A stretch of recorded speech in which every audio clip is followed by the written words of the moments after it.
মানুষকে বোকা বানানো সহজ, কিন্তু বোঝানো কঠিন যে তাদের বোকা বানানো হয়েছে। মার্ক টোয়েন, প্রখ্যাত মার্কিন সাহিত্যিক ও রম্য লেখক। আজকের দিন 14ই নভেম্বর।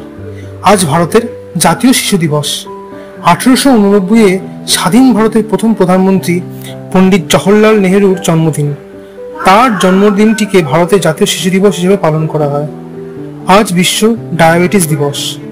2019-এ পশ্চিমবঙ্গ সরকার রসগোল্লা দিবস পালনের জন্য এই দিনটিকে স্থির করেছেন, কারণ 2 বছর আগে 2017-এ এই দিনে জিআই অর্থাৎ জিওগ্রাফিক্যাল ইন্ডিকেশন তকমা পায় বাংলার রসগোল্লা।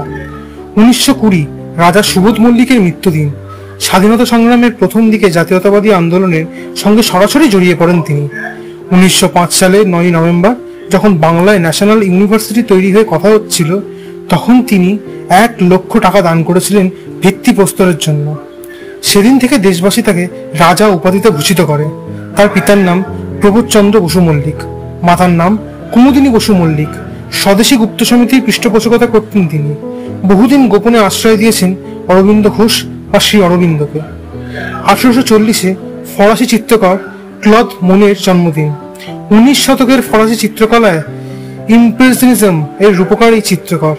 তার ছবি ইমপ্রেশন সানরাইজ থেকেই এই ধারার সূত্রপাত এবং নামকরণ। একই দৃশ্য তিনি বারবার এঁকেছেন আলোর প্রক্ষেপণের বিভিন্নতা ধরবেন বলে।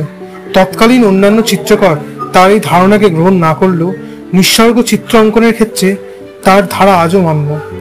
1943 ভারতীয় শিল্পপতি আদিত্য বিক্রম বিড়লার জন্মদিন। 1971 প্রাক্তন অস্ট্রেলীয় ক্রিকেটার অ্যাডাম গিলক্রিস্টের জন্মদিন। 1985 ভারত ও বাংলার প্রাক্তন ক্রিকেটার মনোজ তিওয়ারির জন্মদিন। তিনি হাওড়ায় জন্মগ্রহণ করেন।